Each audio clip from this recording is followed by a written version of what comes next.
Friends, welcome to ಆ channel. ಇವತ್ತು ನಾವು ಈ ಎಲ್ಲ ಇಂಗ್ರೀಡಿಯೆಂಟ್ಸ್ನ ಉಪಯೋಗಿಸ್ಕೊಂಡ್ಬಿಟ್ಟು ನಾವೊಂದು ಸ್ನ್ಯಾಕ್ಸ್ನ ಮಾಡೋಣ ಬನ್ನಿ.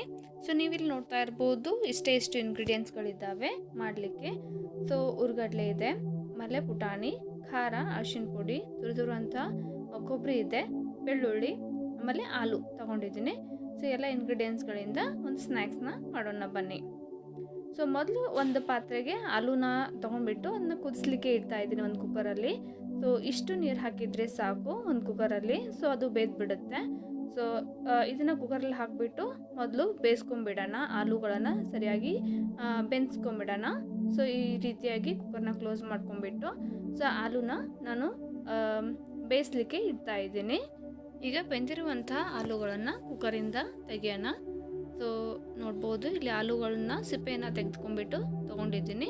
ಇದನ್ನ ಸೈಡಲ್ಲಿ ಇಟ್ಕೊಂಡ್ಬಿಟ್ಟು ಏನು ಕಡಲೆ ಬೀಜ ಹೇಳಿದ್ವಲ್ಲ, ಆ ಕಡಲೆ ಬೀಜನ ಸ್ವಲ್ಪ ಹುರ್ಕೊಂಬಿಡಿ.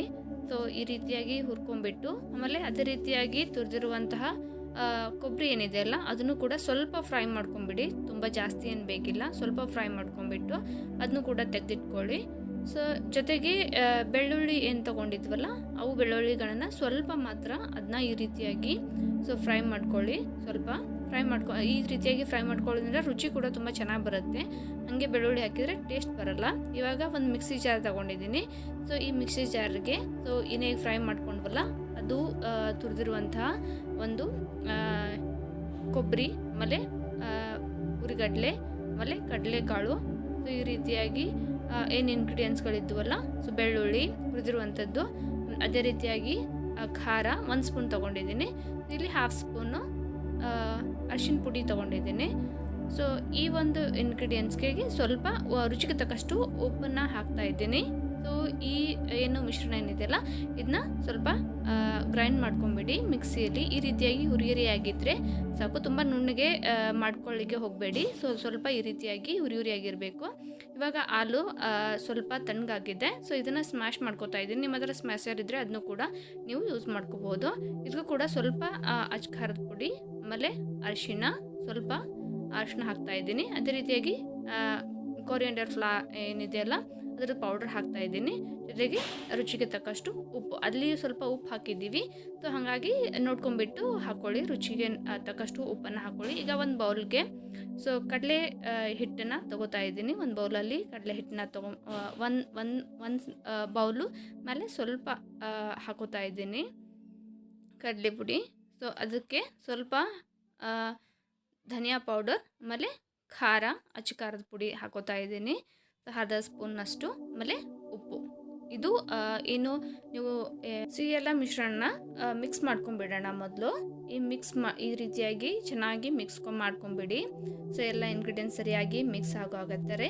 ಅದೇ ರೀತಿಯಾಗಿ ಸ್ವಲ್ಪ ಬಿಸಿಯಾದಂತಹ ಎಣ್ಣೆಯನ್ನು ಹಾಕ್ತಾ ಇದ್ದೀನಿ. ಅಂದರೆ ಸರಿಯಾಗಿ ಬರುತ್ತೆ, ಇದು ಕ್ರಿಸ್ಪಿಯಾಗಿ ಬರುತ್ತೆ. ಸರಿಯಾಗಿ ಬರೋದಕ್ಕೋಸ್ಕರ ಸ್ವಲ್ಪ ಎಣ್ಣೆನ ಹಾಕ್ತಾ ಇದ್ದೀನಿ. ಅದನ್ನು ಕೂಡ ಮಿಕ್ಸ್ ಮಾಡ್ಕೊಳ್ಳಿ. ಅಜ್ವೈನನ್ನು ಹಾಕ್ತಾ ಇದ್ದೀನಿ. ಸ್ವಲ್ಪ ಒಂದು 1/2 ಸ್ಪೂನ್ನಷ್ಟು ಅಜ್ವೈನ್ ತೊಗೊಂಡ್ಬಿಟ್ಟು ಈ ರೀತಿಯಾಗಿ ಸ್ವಲ್ಪ ಕೈಯಲ್ಲೇ ಮಿಕ್ಸ್ ಮಾಡಿಬಿಟ್ಟು ಈ ರೀತಿಯಾಗಿ ಅದಕ್ಕೆ ಹಾಕಿ, ಅಂದರೆ ಚೆನ್ನಾಗಿ ಬರುತ್ತೆ ಸ್ನೇಹಿತರೆ. ಅದಕ್ಕೆ ಸ್ವಲ್ಪನೇ ನೀರು ಹಾಕ್ತಾ ಮಿಕ್ಸ್ ಮಾಡ್ತಾ ಹೋಗಿ ಈ ರೀತಿಯಾಗಿ. ಯಾವುದೇ ಲಂಪ್ಸ್ಗಳು ಇರಬಾರ್ದು. ನೀಟಾಗಿ ಈ ರೀತಿಯಾಗಿ ಸ್ವಲ್ಪನೇ ನೀರು ಹಾಕ್ತಾ ಹೋಗಿ, ಆಮೇಲೆ ಮಿಕ್ಸ್ ಮಾಡ್ತಾ ಹೋಗಿ ಈ ರೀತಿಯಾಗಿ. ಅಂದರೆ ಚೆನ್ನಾಗಿ ಬರುತ್ತೆ ಇದು. ಈ ರೀತಿಯಾಗಿ ಮಿಕ್ಸ್ ಮಾಡ್ತಾ ಹೋಗಿ, ಸ್ವಲ್ಪನೇ ಹಾಕಿ ಒಮ್ಮೆಲೆ ಹಾಕಬೇಡಿ. ಈ ರೀತಿಯಾಗಿ ಕನ್ಸಿಸ್ಟೆನ್ಸಿ ಇದ್ದರೆ ಸಾಕು. ಇವಾಗ ಒಂದು ತವೆಗೆ ಸ್ವಲ್ಪ ಎಣ್ಣೆ ಹಾಕಿದ್ದೀನಿ. 1/2 ಸ್ಪೂನಷ್ಟು ಎಣ್ಣೆ, ಆಮೇಲೆ ಜೀರಿಗೆ. ಈ ರೀತಿಯಾಗಿ ಸ್ವಲ್ಪ ಎಣ್ಣೆ ಕಾದ್ಮೇಲೆ ಜೀರಿಗೆಯನ್ನು ಹಾಕಿ, ಸ್ವಲ್ಪ ಇದು ಏನು ಜೀರಿಗೆ ಇದೆಲ್ಲ ಚಟಪಟ ಅನ್ನಬೇಕು.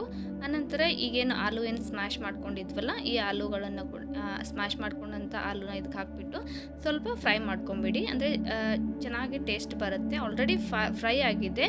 ಇನ್ನೊಂದು ಸ್ವಲ್ಪ ಚೆನ್ನಾಗಿ ಫ್ಲೇವರ್ ಬರುತ್ತೆ. ಆನಂತರ ಈಗ ಸ್ಟಫಿಂಗಿಗೋಸ್ಕರ ಸ್ಟಫಿಂಗು ಮುಂಚೆ ಈ ರೀತಿಯಾಗಿ ಬನ್ಗಳನ್ನು ಒಂದೊಂದಾಗಿ ಕಟ್ ಮಾಡ್ಕೊತಾ ಇದ್ದೀನಿ. ಕಟ್ ಮಾಡ್ಕೊಂಬಿಟ್ಟು ನೀಟಾಗಿ ಅರೇಂಜ್ ಮಾಡ್ಕೊತಾ ಇದ್ದೀನಿ. ಅಂದರೆ ಅಟ್ ಎ ಟೈಮ್ ನಾನು ಸ್ಟಫಿಂಗನ್ನು ಮಾಡ್ಬೋದು. ಅದಕ್ಕೋಸ್ಕರ ಆಲ್ರೆಡಿ ಏನು ಸ್ಟಫಿಂಗ್ ರೆಡಿ ಇದೆ.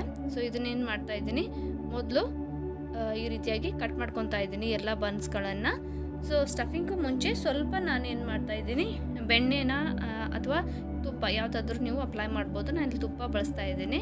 ಆನಂತರ ಇದೇನು ನಾವು ಸ್ಟಫಿಂಗಿಗೆ ಮಾಡಿದ್ವಲ್ಲ ಪೌಡರು, ಅದನ್ನು ಎಲ್ಲದಕ್ಕೂ ಈ ರೀತಿಯಾಗಿ ಹಾಕ್ತಾ ಹೋಗಿ. ಸೊ ಎಲ್ಲವಕ್ಕೂ ಹಾಕಿದ ನಂತರ ಸೊ ಈ ಹಾಲು ಏನಿದೆಯಲ್ಲ ಸೈಡಲ್ಲಿ ಇಟ್ಟಿದ್ವಲ್ಲ ಇದು ತಣ್ಣಗಾಗಿದೆ. ಈ ರೀತಿಯಾಗಿ ಕೈಯಲ್ಲಿ ಇನ್ನೊಂದ್ಸತಿ ಸ್ಮ್ಯಾಶ್ ಮಾಡ್ಕೊಂಬಿಟ್ಟು ಈ ರೀತಿಯಾಗಿ ಚಿಕ್ಕ ಚಿಕ್ಕ ಉಂಡೆಗಳನ್ನು ನೀವು ಇಲ್ಲಿ ಮಾಡ್ಕೊಬೇಕು ಸ್ನೇಹಿತರೆ.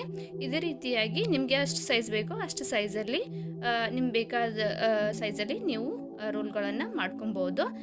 ಕಡಲೆ ಹಿಟ್ಟಿಂದು ಆಗಲೇ ಏನು ಮಿಕ್ಸ್ಚರ್ ಮಾಡಿದ್ವಲ್ಲ ಆ ಮಿಕ್ಸ್ಚರಲ್ಲಿ ಸೊ ಈ ಬಾಲ್ಸ್ಗಳನ್ನು, ಆಲೂ ಬಾಲ್ಸ್ಗಳನ್ನು ಈ ರೀತಿಯಾಗಿ ಅದಕ್ಕೆ ಅಪ್ಲೈ ಮಾಡ್ಕೊಬೋದು.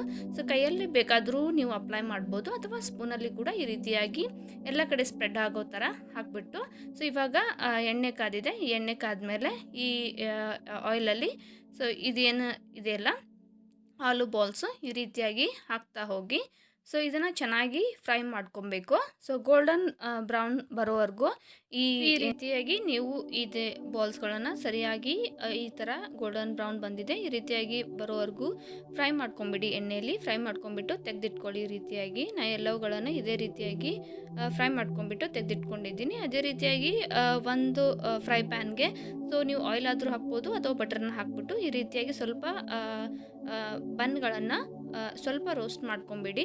ಆಮೇಲೆ ಈ ರೀತಿಯಾಗಿ ಸ್ಟಫಿಂಗನ್ನು ಇಟ್ಕೊಂಬಿಟ್ಟು ಸೊ ಯಾರಿಗೆ ಬೇಕಾದರೂ ನೀವು ಮಾರ್ನಿಂಗ್ ಟಿಫಿನ್ ಆಗಿರ್ಬೋದು ಅಥವಾ ಸ್ನ್ಯಾಕ್ಸ್ ರೀತಿಯಾಗಿ ಕೂಡ ಇದನ್ನು ನೀವು ತಿನ್ಬೋದು ಸ್ನೇಹಿತರೆ. ನೀವು ಕೂಡ ಈ ರೀತಿಯಾಗಿ ಟ್ರೈ ಮಾಡಿ. ಸೊ ಹೇಗಿತ್ತು ರುಚಿ ನನಗೂ ಕೂಡ ಕಮೆಂಟ್ ಬಾಕ್ಸಲ್ಲಿ ಕಮೆಂಟ್ ಮಾಡಿ. Thank you.